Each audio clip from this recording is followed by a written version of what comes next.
This is genuinely insane. As coming into this series against the Colorado Rockies, the Jays were off to a little bit of a cold streak overall. They come out in Colorado and not only put up a crooked number offensively, done something the franchise has only seen a handful of times in the back of Bichette and a few others. It was genuinely insane, and this is huge for the Jays going forward. To break down this crazy game, discuss what it means, and also break down some crazy performances. Before you do it all, folks, if you're part of the percentage who aren't subscribed to the channel, make sure that the subscribe button. You guys have been absolute beasts for the support. It truly means the world to myself as we're on the road to 20,000 subscribers. Ladies and gentlemen, what a ridiculous game that was. You're going up against Colorado Rockies team that has been hot as of late. And there's been a lot of discourse about how the Jays are running into teams at the wrong time. The Royals, who are, on a little bit of a hot streak. The Rockies offense was on a bit of a hot streak coming into this game, silenced by Eric Lauer.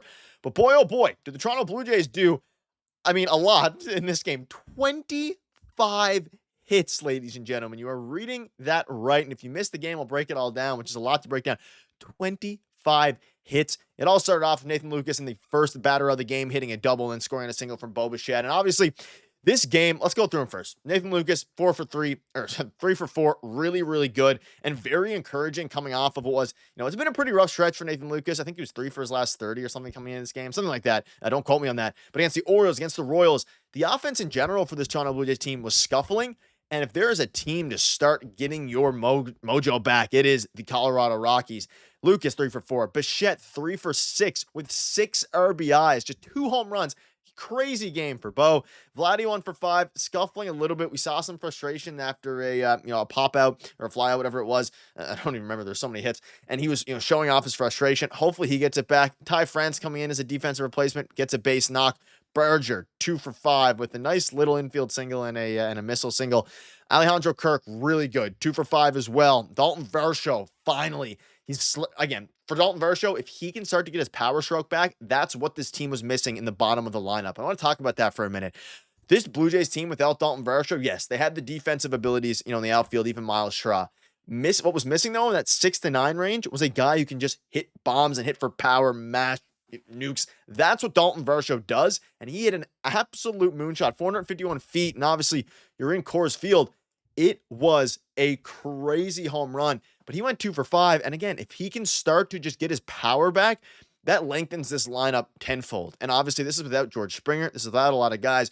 You get that going, you're in extremely good shape. And I think that's my biggest takeaway. Obviously, you have Bichette being great. You have Nathan Lukes, all these guys.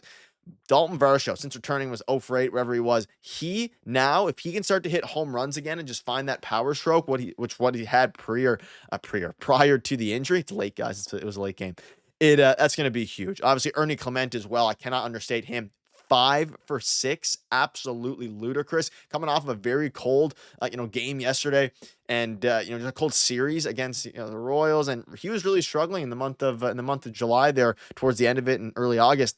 He comes out, he goes 5 for 6, and just gets his OPS right back above 700. Craziness. Joey Perfito, fantastic. David Schneider, fantastic. 25 hits. Whether you're in Coors Field or not, that is absolutely ludicrous. Obviously, balls carrying Coors like something crazy, but at the same time, the Jays this is what they needed. They desperately needed this.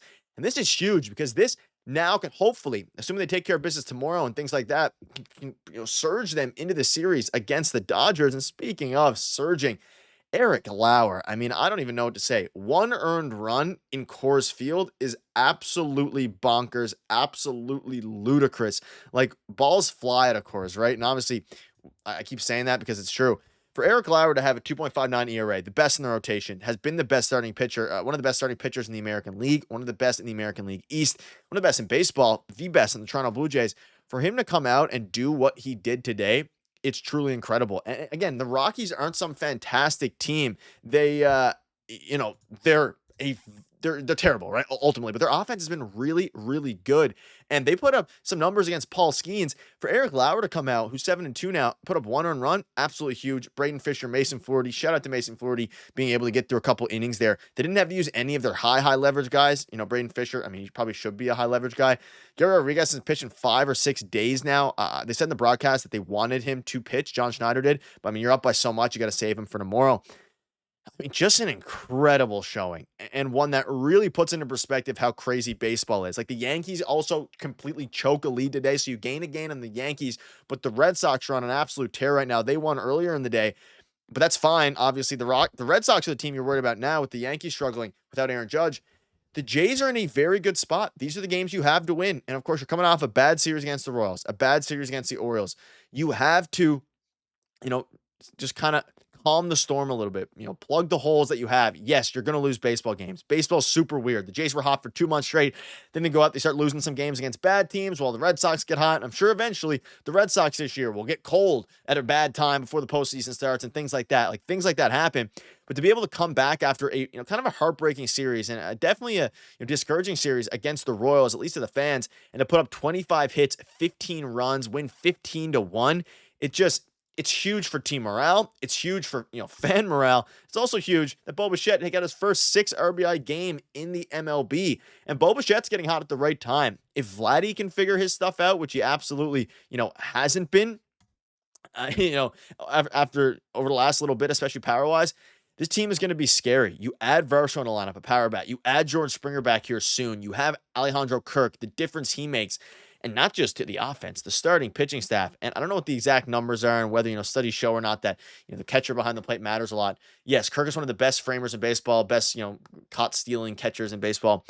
He does something to this pitching staff that is ludicrous because they are clearly better under Kirk than they are Heineman and Ali Sanchez, and it's taking nothing away from either of them. Heineman's the best backup catcher in the MLB, but the team just goes better. And there's no coincidence that the Jays were doing a lot worse with Alejandro Kirk gone compared to back. So it's going to be interesting. And regarding Eric Lauer, there's been talks of moving him to the bullpen, all these different things. You absolutely cannot take him out. You can see here, just keeps getting it done. I really don't see how you take him out of the rotation when Bieber is ready. They're going to have to run a 6-man rotation. And I don't know if Max Scherzer is going to like that. I don't know if, Kevin Gausman, I don't know if he's going to like it. It obviously is better for his stuff with his velocity. He's been better in the past on 6-day rotations. José Berríos, all these different guys. Even Shane Bieber might not like it. I don't know what else you do. You have one of the best, starting pitchers in baseball rolling right now. I don't know how Eric Lauer would feel if he's like, okay, and he's been good in the past with the Brewers. If he just gets sent, down to the bullpen, you got to keep him in the rotation. Figure out the rest after. Bieber is luckily, not luckily really, I guess luckily for the hard decision makers there for a little bit. He's a couple weeks away. We'll have a video coming out early tomorrow morning. A lot of things happening, folks, but at the end of the day, vibes are high. Vibes are absolutely high, and I'm excited to see what happened. About the 3rd inning, folks, the Toronto Blue Jays, every player in the starting lineup had a hit, and man, oh man, keep the ball rolling. Keep it rolling. We're in the middle of a playoff race in August. Things feel fantastic. Heading into tomorrow, again, José Berríos and Kevin Gausman will be on the, I guess, tomorrow will be Berríos, day after will be Kevin Gausman. So, folks, let me know down below what your thoughts are. Ludicrous game, ludicrous stat line. This team is fun to watch again. Hopefully, this can continue, and it's not just a, Colorado Rockies made win. Thank you guys for watching. You guys are beasts. Cheers.